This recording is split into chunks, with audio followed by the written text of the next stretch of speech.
এবার দেশ ত্যাগ প্রসঙ্গে মুখ খুললেন সিরিয়ার সাবেক প্রেসিডেন্ট বাশার আল আসাদ। 16 ডিসেম্বর ব্রিটিশ সংবাদ মাধ্যম দ্য গার্ডিয়ানের এক প্রতিবেদনের মাধ্যমে জানা যায়, বিদ্রোহীদের সাথে লড়ার ইচ্ছা থাকলেও শেষ মুহূর্তে পালাতে বাধ্য হয়েছেন বলে দাবি সিরিয়ার সাবেক এই প্রেসিডেন্টের।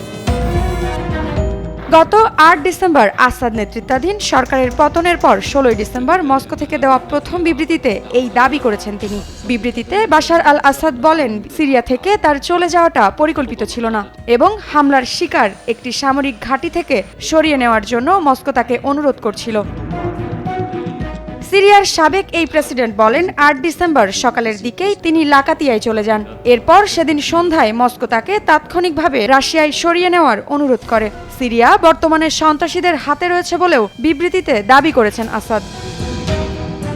রাশিয়া ইরানের ঘনিষ্ঠ মিত্র প্রেসিডেন্ট বাশার আল আসাদের পতনকে অসম্ভব বলে মনে করা হলেও ওই দিন সিরিয়ার ইসলামপন্থী সশস্ত্র গোষ্ঠী হায়াত তাহরির আল শামের নেতৃত্বে বিদ্যুৎ গতির অভিযানে দেশটিতে সরকারের পতন ঘটে।